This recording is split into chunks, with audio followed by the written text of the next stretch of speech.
Hey everybody, hey, it's George here, and I'm here with my new puppy Mango, and the reason I'm bringing him in is because I want to tell you something about the business owner where I bought it. So in Spanish we have an expression that says él se cree la última Coca Cola en el desierto, or in English, he thinks he's the last Coke in the desert. So you could just imagine if you're in the desert and you're just dying of thirst and you find yourself a Coke. Well, that's something that's really, really valuable to someone who's dying of thirst in the desert.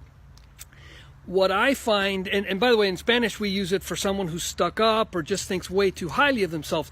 What I find with most business owners, or a good number of small business owners, is they don't toot their horn strongly enough. Or if they do, they don't explain what they do in such a way that people really, really get it. So I wanted to share with you two really good examples of business owners that are doing a super job of promoting themselves. Well, the first one is Darla's Scarlet. The breeder that I bought, her name is Darla, and if you find her, she's Darla Standard Poodles. So one of the things I liked when I was doing some research on finding a good standard poodle, this guy Mango here, is that this lady wasn't really trying to sell me. Matter of fact, she was trying to find qualified pet owners who were worthy of these dogs that she so proudly promoted. I was interested. I was thinking of putting on a deposit. I waited 2 weeks for a litter that was coming up back in October, and in 2 weeks, they were gone. She said, "Oh, I'm sorry, we're committed. If you want to give me a deposit for my next litter," and this was one that was being born in November, "you can." And she was concerned about things like, was I going to be paying for a trainer? And she was going to come up and give me $50 for signing my Mango up in a dog training program, because she wants to make sure that you're buying these intelligent poodles that she so proudly breeds. She wants to make sure that you're making sure you train the dog and not that the dog trains you. So that things like that were impressive to me, and so she really understood her value and she communicated that value to me. Now the other example I want to share is my cousin Juanqui. Juanqui runs the University Shell gas station right on US 1 across the street from the University of Miami. And we were talking last night about my daughter who has a leak in her sunroof. And we just had a lot of rain this past week, so my daughter really needed to get this fixed. Well, she went over to the Nissan dealership, and the Nissan dealership wanted to charge her $500 plus to fix the problem. And she freaked out. She says, "Hey, Dad, I can't do this." And I go, "Hey, call my cousin Juanqui. He's kind of like our cousin Vinny, right?"